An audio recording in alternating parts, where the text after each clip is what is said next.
Corona की दूसरी लहर के बीच स्वदेशी वैक्सीन कोवैक्सीन को लेकर एक बार और अच्छी खबर सामने आई है। यह वैक्सीन भारत और ब्रिटेन में मिले स्ट्रेन पर प्रभावी है। भारत बायोटेक ने दावा किया है कि उसकी कोवैक्सीन भारत और ब्रिटेन में पाए गए कोरोना वायरस के दोनों वेरिएंट के खिलाफ भी प्रभावी है।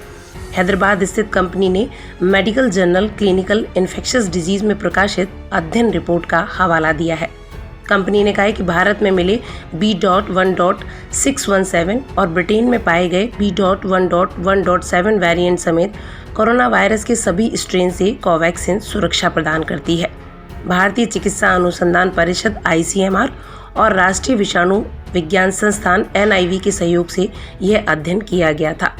PMO, वित्त मंत्री, स्वास्थ्य मंत्री और अन्य को टैग करते हुए भारत बायोटेक की सह संस्थापक और संयुक्त प्रबंध निदेशक सुचित्रा एल्ला ने ट्वीट किया है, नए वेरिएंट के खिलाफ सुरक्षा प्रदान करने वाले वैज्ञानिक शोध के आंकड़ों के प्रकाशन से कोवैक्सीन को एक बार फिर अंतर्राष्ट्रीय स्तर पर मान्यता मिली है।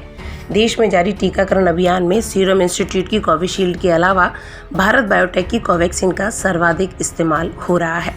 आपको यह भी बता दें कि बीते दिनों वैक्सीन निर्माण की दिशा में एक सकारात्मक खबर यह आई थी कि भारत बायोटेक के अलावा दूसरी कंपनियां भी कोवैक्सीन का निर्माण करने लगेंगी।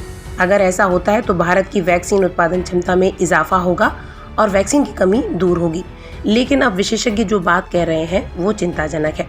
दरअसल कोवैक्सीन बनाने के लिए BSL-3 सुविधा की आवश्यकता होती है। Centre for cellular and molecular biology के पूर्व निदेशक और अब सलाहकार डॉक्टर राकेश मिश्रा कहते हैं, कोवैक्सीन को लाइव SARS-CoV-2 वायरस को बढ़ाने के लिए बड़े पैमाने पर BSL-3 सुविधा की आवश्यकता होती है।